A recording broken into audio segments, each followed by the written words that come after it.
So I wanted to do a new document and show you about making patterns. So one of the really cool things that Rhino does is you have these options of making and creating variations on patterns. So I'm going to make a rectangle in Rhino. I'm going to start it at 0, 0, 0, and we will just do that, right? And I'll go in and I'll pull down a curve parameter, and we're going to set that to here. So now when I click on this, you can see it turns green. We know that it's linked. And now there's a really cool, it's called, where are we at? It's Populate 2D. I'm going to double click and there we go, Populate 3D, Populate 2D. So what this command is doing is it takes a area and it populates it with points. So if I take this curve and make that the region, you can see that all those points ended up in there. Well, that's really cool. How many points are in there? I think that it comes with a default of 100.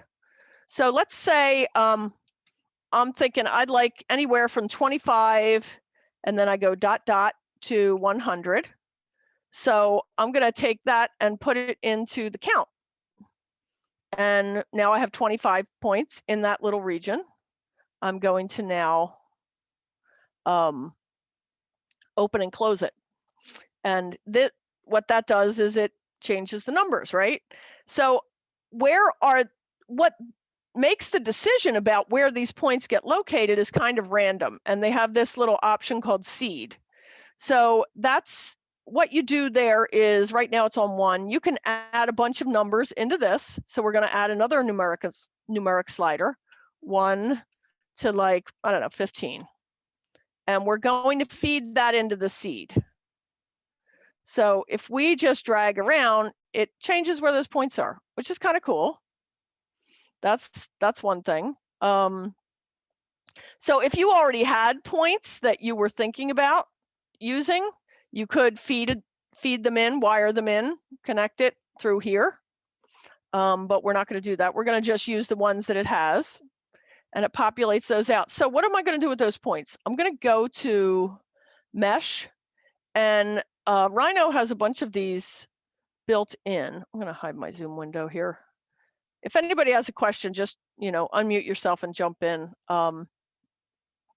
Let's use this Voronoi diagram. It's really kind of cool. And if we take that, so it creates all these different like cell patterns.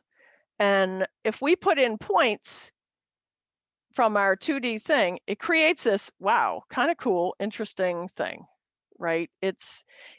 And each of these little cells is controlled by where the points are. So it just takes those points, and if we make more points, it adds more.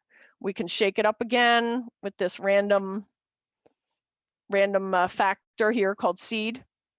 And if we want, now you see how it's sticking all out though. If we take that original curve and we link that up to boundary, then we can see that the points and the Voronoi pattern stays in there. So that's kind of cool. How can we use that in Rhino? What can I use that for in Rhino? Well, so at this point, we're going to analyze. We are going to analyze where those points are. And I think it's under curve. Yeah, we're going to go polygon center. So we're going to find the center average. And you would think that those points already are, but if we move those in, now you can see that they're actually off a little differently than the other points. So we're going to hide these points. Okay, and now we just have the polyline points. And if we take this and we, this will now output, it can output either the vertices the edges or the area centroid from these. That's part of what it analyzes. This was in the analysis under curve. It's not actually creating anything, but it's analyzing and getting geometry off of this pattern. So if we take those edges and we go to, let's go to transform, and I think it's here, we take scale. And we put the edges into geometry, I think. Yeah, no, the edges to, yeah, is that it? No, we want to put that to center. Okay, there we go. And we're going to take the Voronoi cells and put that to the geometry. I'm going to put a, this is a relay. You can actually shut things, turn things on and turn it off, but relays are particularly useful for moving around the wires. So now you can see that this scale factor, it's 0.5, but we can totally change this around, right? With a numeric slider, and we'll make that, I don't know, we don't want to go more than one because we don't want them to overlap. So let's go 0.2 ... to 87. All right, let me see how that worked out. Yeah, it went to whole 87. I really wanted 0.87. 0.87. So when you double click on a numeric slider, you can go in and change things around. So we're using floating point numbers, which are decimals, right? Then there's integers. Integers do not have decimals. They're just whole numbers. And you can also just do even numbers, odd numbers, depending on the patterns that you're trying to create. Sometimes those are really useful. So now it's only 0.2. We wanted to go up to like 0.8. All right, we're gonna, oh, I always do that. You have to select it and then hide it.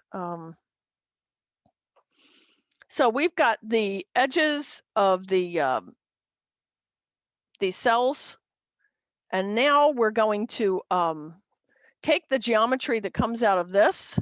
We're going to use this really interesting command called deconstruct brep. And a brep, as far as Grasshopper is concerned, is basically a polysurface or any sort of geometry. Brep is short for boundary representation. So we're going to scale the geometry, or take the scale out of that and put it into the brep. And it's now analyzing that as well. And now it can output faces, edges, or vertices. All right. And those vertices would be really cool to send out to, say, curve. And we can bring it out to a polyline. And if we take those vertices and put them in and go to create a polyline, wait, I gotta hide that. We gotta take this guy here too and hide it. We have a polyline, but you can see that they're not closed. And because the locally defined value, it comes, the default is false. What we need to do is we need to somehow make this closed. And this is where we're going to go to our parameters, and we're going to bring down a Boolean toggle, which is just a switch. It's true or false. Right now it's false. If we double click on it, we make it true, and now all our polylines are closed. That's really cool. So then we want to try and make a surface out of this that we can actually extrude. So we'll take the polyline, and we're going to take those polylines and we're going to output them to data. It's going to take that data. And by the way, I wanted to talk a little bit about these wires. So this is like a basic solid wire. and it's got more than one thing running through it, but it's a pretty simple, we can look and see what the data is that's actually coming out of here with a panel. Panels are up here. You can also get them by double clicking, but you can see that we have multiple things coming off of here. It's a polyline curve.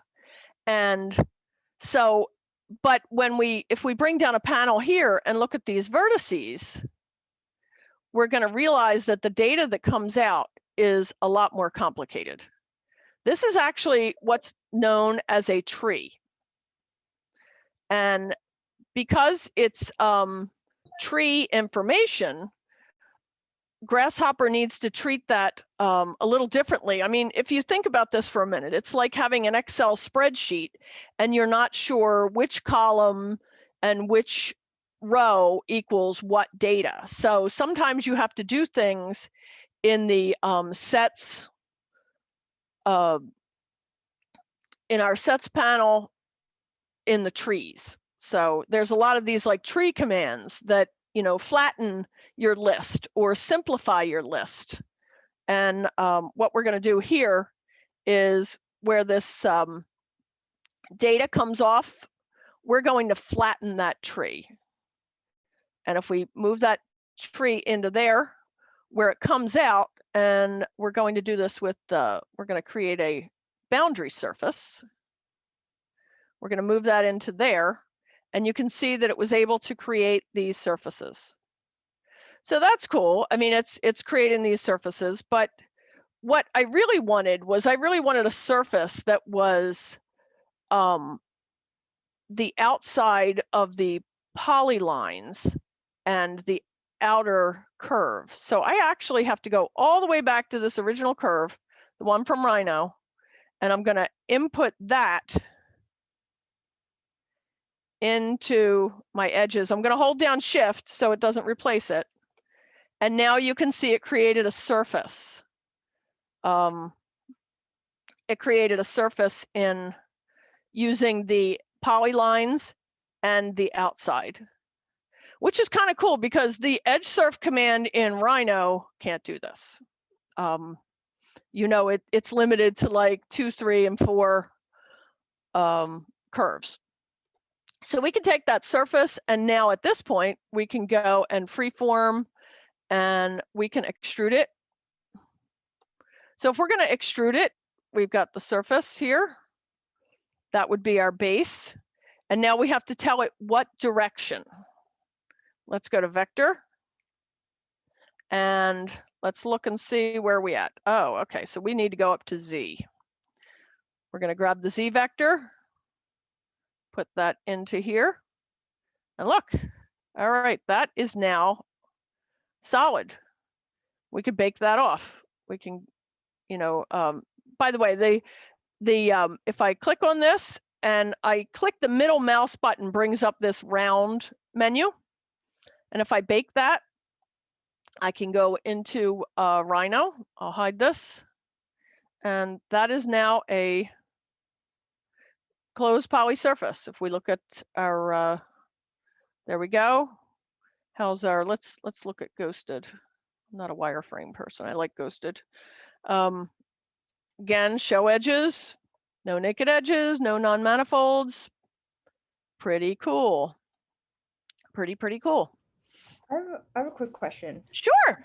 When you were dragging the original bounding box over one of the last steps that you just did, you said that you had to hold down Shift so that it didn't replace it. Can you explain that? So if I had, let's disconnect this. So if I take this tree and put this in here, it takes the other piece off. So you can't have more than one wire into the same connection unless you hold down Shift. It's just a multiple thing. It's kind of like, you know, when you select a lot of things in like Word or something, and you have to hold down the Shift key, because otherwise it'll just replace it. Okay.